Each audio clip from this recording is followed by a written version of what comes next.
Thanks so much for having me, Chris. He texted me about 5 hours ago, so bear with me. I had to prepare something in less than 5 hours. For those of you that don't know me, I'm Jack Hummel.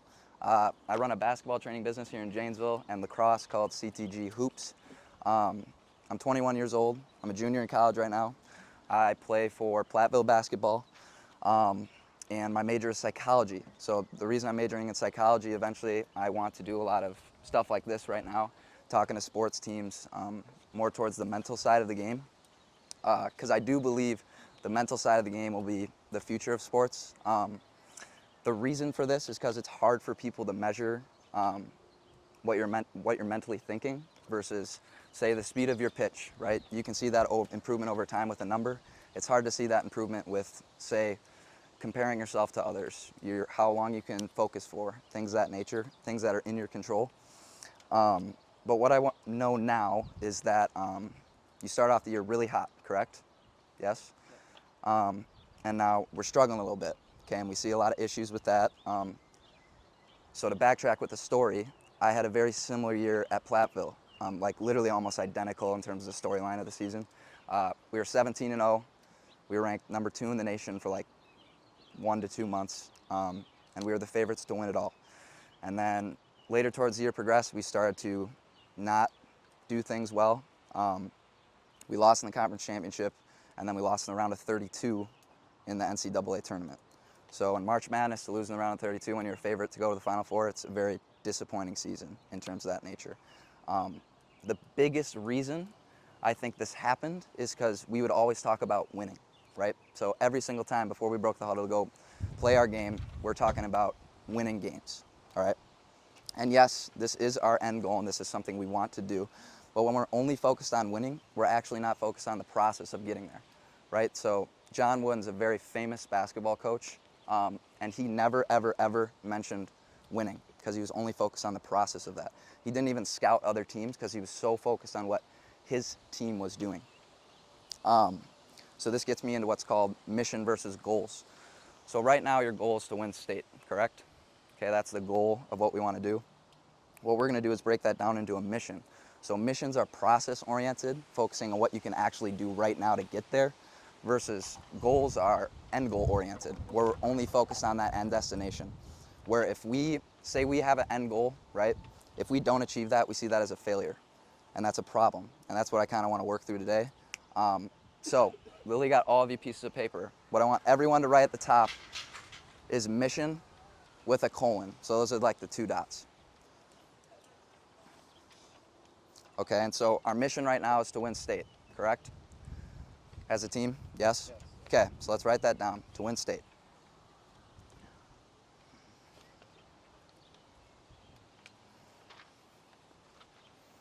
All right, below that, I want you guys to write down how with a colon. So those are 2 dots again. And then under that, you're gonna write down controlling the controllables with a line under it.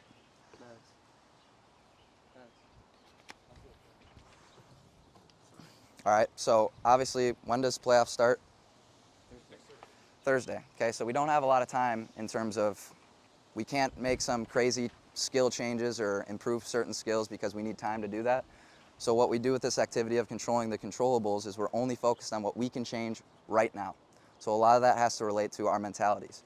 So an example of something that you can improve upon in terms of right now you can change it, say you're not getting a lot of minutes on the baseball team, you see yourself comparing yourself to someone else, you want them to fail so that you can have your chance or do better. That's an example of something you could change right now that will benefit the entire team.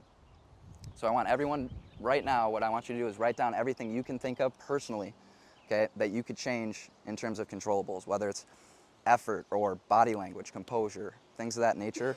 I want you to come up with as many as you can of what you could change right now to help you have a better chance in state. Does that make sense? Are there any questions about that?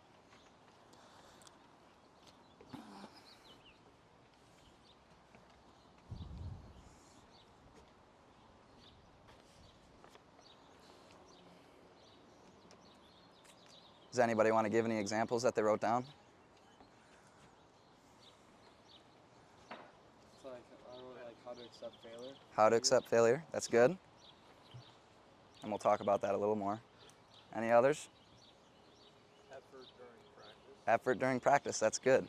So like focus during practice. Like I heard him saying a little bit, little things, right?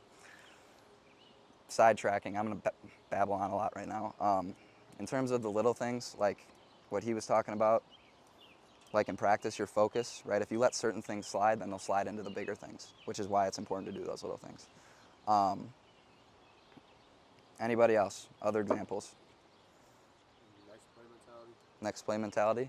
So So a lot of that would be composure, body language that would relate to, right? So like say you mess up on a pitch or something, your body language and composure is not good. That's totally something you could change right now.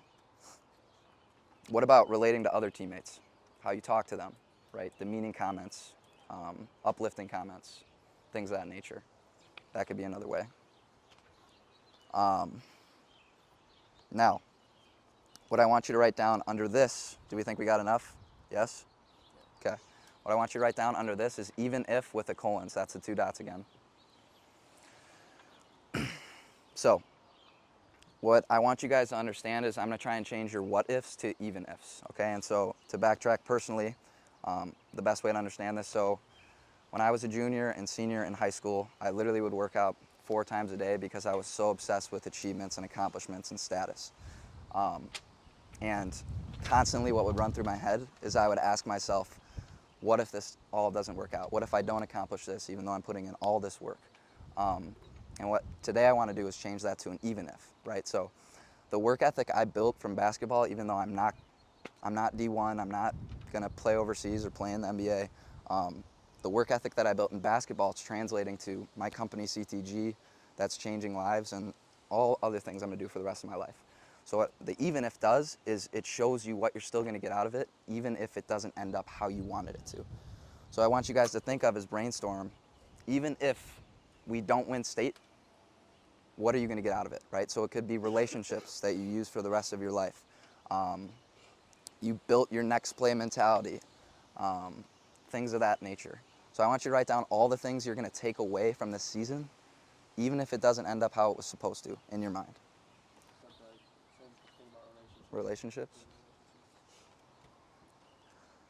I'm trying to think of others. That's good. Anybody think of one that wasn't what I said? No? Said cherishing the moment. That's good. So living in the present moment. I tell people all the time, I wish I was younger than I am. But yes, enjoy the moment as it's happening right now. Okay, next thing I'm going to do that's involving you guys, and then I'll try and wrap it up. It's a unique ability activity. Okay, so a unique ability can relate to either your player or your person on your team. Okay, so let's say in high school, my unique ability as a player was shooting threes. So because of this, how I amplified this skill of mine, I had to have next play mentality with my shots. I had to keep shooting whether I was missing or making a lot of shots. Right, so that's how I helped my team get better.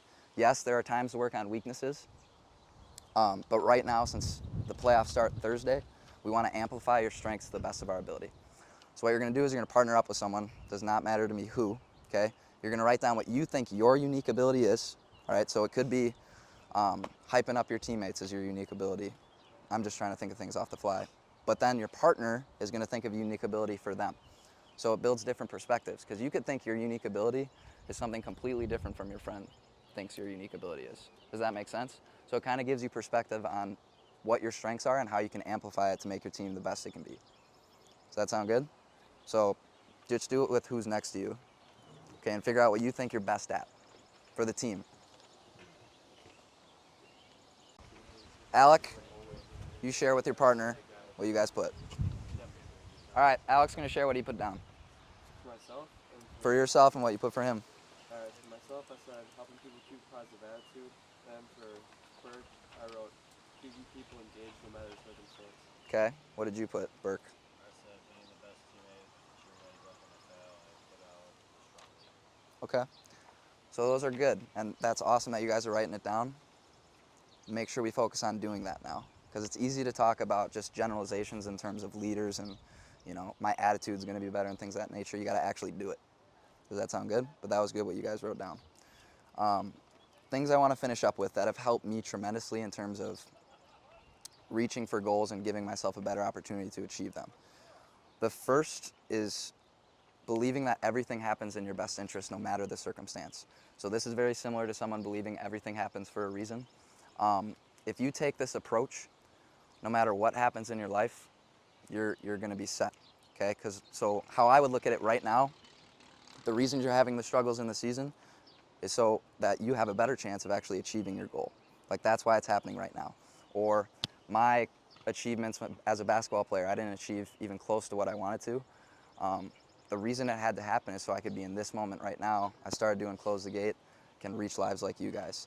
So looking at every circumstance in terms of it's the betterment of yourself, instead of playing victim. Like, if you're injured, I'm sure all of you have been injured before, and it's the most frustrating thing in the world when you can't play and it feels like someone else is getting better than you while you're being injured, right? That's the time for you to take the approach. All right, the reason this is happening is so I can study more film, or have a better IQ, or be better about the mental side of the game, things like that. Okay, it's going to add way more value if you believe that everything's in your best interest. Does that kind of make sense? Second thing, surrendering to results. Okay, so this kind of ties in with the stuff we talked about, the mission and the even if. Navy SEALs talk about this all the time. This is their motto: surrender to results. The severity of their risks are a lot different than what you guys are doing right now, trying to win a championship. Their risk is death, right? So they talk about surrendering to results so that they actually can perform better. So what this means for you guys basically is that you have to be okay with losing to achieve more. And so how it would work with a Navy SEAL, they have kids, right? They have families, but they have to go into battle knowing they have to accept that it's possible they could die so that they can perform at their best. It's just similar in terms of winning the state championship. Does that make sense? Which goes towards more process-oriented, what I can do right now, not focused on actual winning component. And then the last thing I put is what really matters. So this quote is, it's not about what you accomplish in life, it's about who you become through the process. My father was a great example of that. He was a very goal and achievement-driven person, and he didn't achieve 75% of the things he wanted to achieve, but he became an amazing person out of it, and he affected a ton of people because of it. So that's also what I want you guys to take away too. It goes into that stuff like the what you're going to take away from this whole process. And then the last thing I put is just trust and believe, right?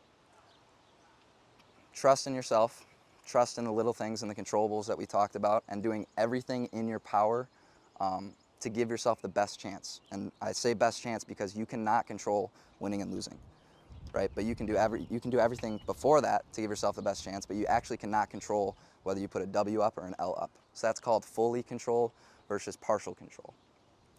And your full control right now is the controllables we wrote down and focusing on what I can do in this moment. I can't worry about stuff I didn't do before or stuff I did after. But thanks for having me on. Let me come speak. Do you guys have any questions for me? Or I know you guys don't like to participate too much. You're in high school. But thanks, Chris. No, thanks, Jack. Awesome.